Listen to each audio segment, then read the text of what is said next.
Hello, Ovesen.net again. This is a short video. This is a Commodore 64 board.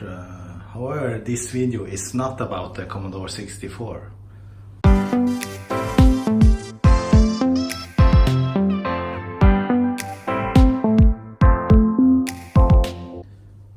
This video is about the device I have here. It's a logic analyzer, which I bought for about $10 or something from China. So it's really cheap one, but I thought I'll test it. So it's a LHT00SU1 oscilloscope and logic analyzer. And the reason I bought this one is that I can't afford, or at least I don't want to invest in a proper oscilloscope, not just yet. However, sometimes I want to measure signals on computers, like for example this Commodore 64 here. If I want to check if it has a clock signal to the CPU, then you need some sort of oscilloscope that can measure up to or above 1 megahertz. So this simple logic analyzer is USB based, and it came with a USB cable, and you're supposed to connect it to a computer that runs the software that shows you the logic analyzer.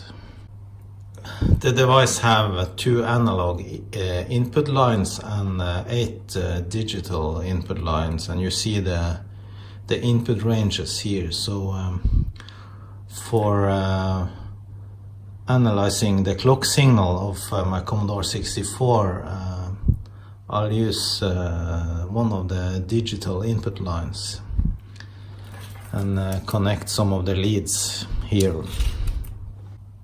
So in order to see the signal coming from the logic analyzer, you need some software and a computer, and I installed this program Pulse View on my Mac. So this is an open source program, so I'll try that one first. So first I have connected this multi-line cable here to channel 1, digital channel 1, and I using the white and black leads, and then I have attached this small what you call it, clamps that you can connect to the pins of integrated circuit or some other electronic device. So let me just connect the analyzer to the Mac and see what happens. So I turned on the Commodore, and now I'm gonna connect the probes here. So I connect the negative probe to ground on the computer, and then I'll try to connect the other probe to pin 1 on the CPU here, which is a clock signal. Okay, now it's connected and I'm turning on the machine. Back to the software, I'll just hit the run button and see if it detects any signal, and I set the sample to 1 megabit. Maybe I should set it to 2 meg sample. I did not read the manual for the program, but of course here is the device selection up here, and it says demo device. So now I zoomed into the generated demo signal now, but of course I have to select a real device and connect to that first. And here you can select the driver, and you select the USB serial port or TCP IP. So I'll select the scan for device using the driver above.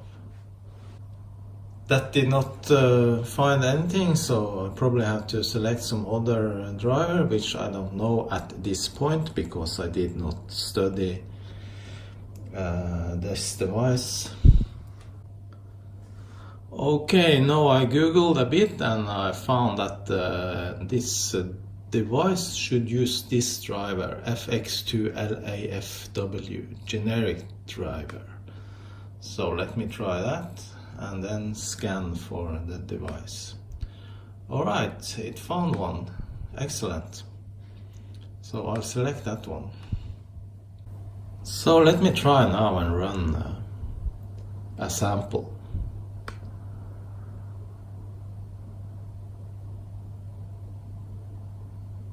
Okay, and then I press stop. And then I'll zoom into the signal and see what the result was. And in fact here, yeah, we see that on line D0 we have a clock signal that is a steady square signal, and on the other channels we have no signal. So amazingly this works. Excellent. I hooked the probe up to one of the data lines of the CPU, so let me run a new acquisition and see the signal on the data line.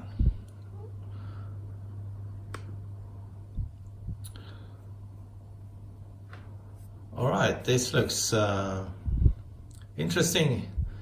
Here we see the data line which shifts according to the bit sent on that data line. So this shows that the device is actually working very well, and this software is simple but effective.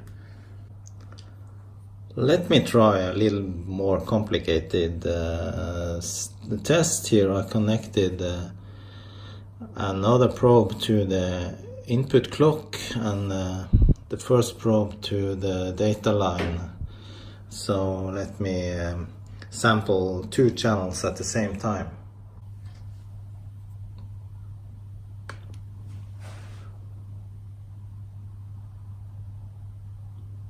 Let it run a couple of seconds, then zoom in.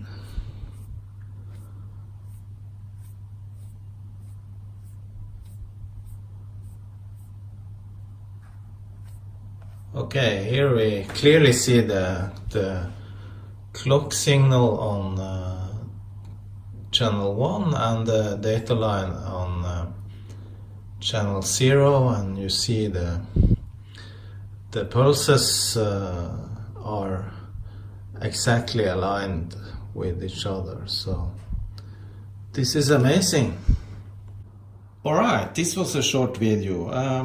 I wanted a simple and cheap solution to help me analyze faulty machines, and yeah, this one really did it. I don't have to spend hundreds or thousands of euros on oscilloscope, so this will help me a lot. Okay, a link to the software and the device is in the description of this video. With that I say thank you, and thanks for watching. Hope you'll subscribe and see you next time. Bye bye.